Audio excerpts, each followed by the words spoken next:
सभी साथियों को जय हिंद। मैं आपका साथी डॉक्टर अशोक शर्मा एक बार फिर से आप सब लोगों के साथ इस सेशन में हम लोग के इंग्लिश ग्रेड फर्स्ट और सेकंड के लिए डेली क्विज कोई एक क्वेश्चन लेते हैं, उस क्वेश्चन का कॉन्सेप्ट समझने का प्रयास करते हैं, किस प्रकार के क्वेश्चंस आपको एग्जाम में पूछे जाएंगे, ये सब हम उसको डिटेल्ड डिस्कशन करते हैं। Best content, exam oriented content, concept based content, concept based learning, sure selection के लिए ये सब चीज़ें बहुत आवश्यक हैं। और यदि आप लोग फर्स्ट ग्रेड या सेकंड ग्रेड की ऑनलाइन या ऑफलाइन बैचेज ज्वाइन करना चाह रहे हैं तो आप पे इस नंबर पे मुझे व्हाट्सअप कर दें, आपको संपूर्ण जानकारी दे दी जाएगी। ऑफलाइन बैचेज भी हैं, ऑनलाइन बैचेज भी हैं, कंप्लीट सिलेबस बहुत शानदार कंटेंट के साथ करवाया जाएगा।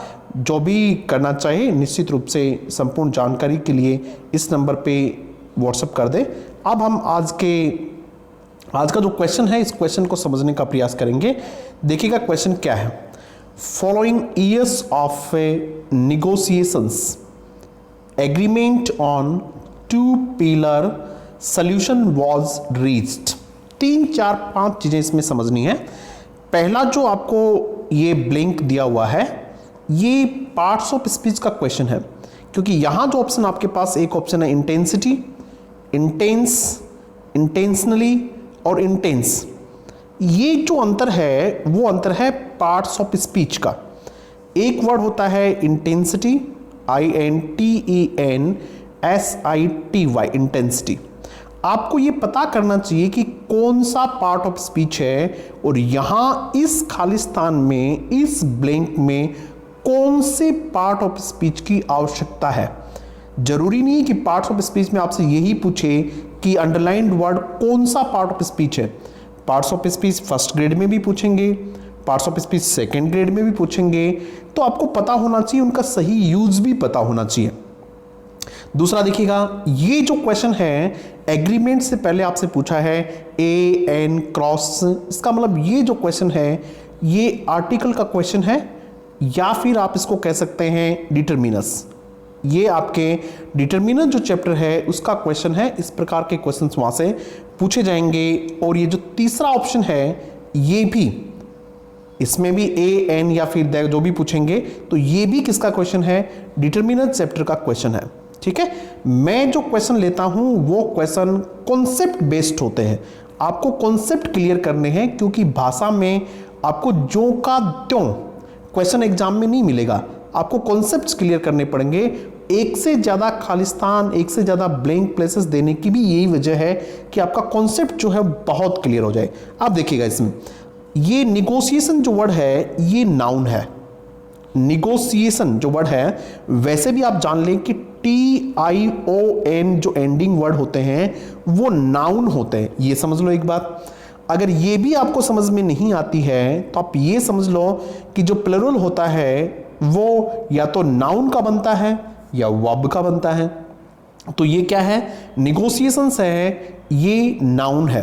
क्लियर हो गई बात ये। अब नाउन के साथ कौन सा वर्ड पीछे आना चाहिए, नाउन है, इसका मतलब यहां जो वर्ड आएगा वो निश्चित रूप से यदि इसके साथ कुछ आना है तो वो एडजेक्टिव आएगा। क्या आना चाहिए, एडजेक्टिव आना चाहिए। क्लियर है ना। जिस प्रकार से ये बॉय है तो बॉय से पहले अगर आप कुछ लिखेंगे तो ये लिखेंगे आप लोग क्लेवर बॉय, ठीक है, स्मार्ट बॉय। अगर आपको यहां लिखना है तो आपको यहां बॉय से पहले क्या लिखना है, एडजेक्टिव लिखना है। यानी इनमें से जो आपको लिखना है वो एडजेक्टिव लिखना है। निगोशिएशन का मतलब होती है बातचीत, विचार मंथन, और इंटेंसिव का मतलब होता है गहन विचार। ठीक है, तो यहां एडजेक्टिव लिखेंगे। इंटेंसिटी जो है ये तो पहले से ही नाउन है।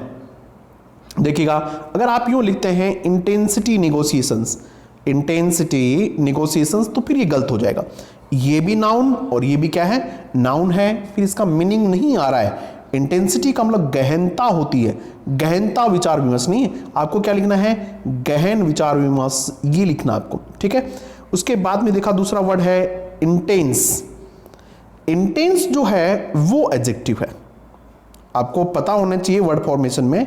इंटेंस जो वर्ड है ये क्या है, एडजेक्टिव है और निगोशिएशन नाउन है, इसका मतलब इंटेंस वर्ड यहां आ सकता है। ठीक है, इंटेंशनली ये एडवर्ब है, एडवर्ब यहां नहीं आएगी, एडवर्ब का कोई लेना देना नहीं है, एडवर्ब का संबंध वर्ब से होता है। ठीक है, इंटेंशनली वर्ब के साथ आ सकता था, इंटेंशनली। ठीक है, ही डिड इट इंटेंशनली। ठीक है, तो वो एक अलग वर्ड हो सकता था, एडवर्ब हो सकती है, ये भी नहीं होगा, इंटेंस हो सकता है। इसका मतलब जो इसके आंसर होने चाहिए वो या तो कौन सा होगा, बी होगा, या कौन सा होगा, डी होगा। ध्यान से समझ लीजिएगा, या तो बी होगा या कौन सा होगा, डी होगा।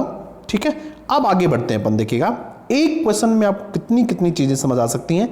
एग्रीमेंट है, एग्रीमेंट भी नाउन है, और नाउन यदि सिंगुलर हो, ध्यान दीजिएगा बात पे, यदि नाउन सिंगुलर हो तो उस नाउन के साथ आर्टिकल का प्रयोग किया ही जाना चाहिए, अगर नहीं करेंगे तो वो गलत हो जाएगा।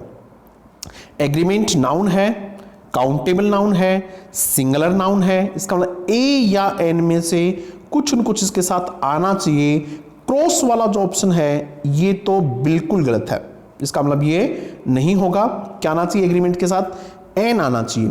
अब देखिएगा आपने इसमें से इंटेंस और एन ये है, यानी इसका मतलब एग्जाम में आता तो तीसरा पढ़ने की आवश्यकता नहीं थी, ये हम यहां इसको टिक मार्क कर देते, लेकिन हम तो प्रैक्टिस कर रहे हैं, हम तो अपने कॉन्सेप्ट्स क्लियर कर रहे हैं।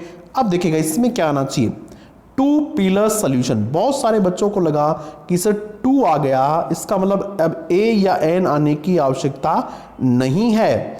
ये जो है ये सॉल्यूशन नाउन है, और सॉल्यूशन नाउन से पहले टू पिलर। ठीक है, ये तो टू इसका एडजेक्टिव या डिटरमिनर जिसको आप कह सकते हैं वो है। क्लियर है बात। आपको जो आर्टिकल लगाना है वो किसके लिए लगाना है, सॉल्यूशन के लिए लगाना है, और सॉल्यूशन के लिए तो आर्टिकल लगेगा। कौन सा लगेगा आप ये देखिएगा, कौन सा लगना चाहिए भी, ए टू पिलर सॉल्यूशन। ठीक है, ये पूरा है तो इसके साथ हम लिखेंगे ए। ठीक है, इस प्रकार से लिखेंगे ए 5 डे मैच, ए 5 डे मैच, ऐसा लिखते हैं अपन। अब और देखिएगा ये भी ग्रामर का कॉन्सेप्ट है, टू के बाद में पिलर्स क्यों नहीं आया। यदि को अगर जानकारी हो किसी को तो मुझे बताना कि भाई क्यों नहीं आया, टू पिलर आना चाहिए था, पिलर्स आना चाहिए था। क्लियर होगी बात। उसके बाद इसमें एक चीज और है समझने की, वो है वॉज रीच्ड। ठीक है, रीच जो वर्ब होती है RACHED। ठीक है, अगर ये सेंटेंस आपको ऐसे होता कि दे reached REACHED, they reached at the agreement, तो reach के साथ जो है ये preposition का प्रयोग नहीं किया जाता है। हालांकि इसमें तो आगे सेंटेंस है ही नहीं, लेकिन अगर होता तो भी क्या नहीं लिखते अपन, reach के बाद जो है preposition का प्रयोग नहीं किया जाता है। जिस प्रकार से they reached the station, ये सेंटेंस होता they reached REACHED, they reached dash dash dash the station, ये लिखा हुआ मानो आप लोगों का द रीच द स्टेशन। अब बताओ भाई इसमें क्या प्रपोजिशन आएगा, इसमें किसी प्रकार के प्रपोजिशन का प्रयोग नहीं किया जाएगा। ध्यान से समझिएगा, प्रपोजिशन आपके सिलेबस में है, एक एक चीज को बहुत शानदार से समझिएगा, कॉन्सेप्ट क्लियर कीजिएगा, बेस्ट कंटेंट के साथ तैयारी कीजिएगा, आपका सिलेक्शन कोई नहीं रोक सकता। अगर ये सेंटेंस ऐसे होता कि they arrived, ARRIVED, they arrived dash dash dash station, तब क्या होते, अराइव्ड के साथ एट का प्रयोग आ जाता, कोई दिक्कत नहीं, लेकिन रीच के साथ प्रयोग नहीं होता है। तो ये था हमारे आज की जो क्विज थी उसकी डिटेल्ड डिस्कशन। यदि आप कंप्लीट सिलेबस चाहते हैं, बेस्ट कंटेंट चाहते हैं, तो आज ही इस नंबर पे मैसेज करके ऑनलाइन ऑफलाइन बैच की पूर्ण जानकारी ले लें। Thank you very much.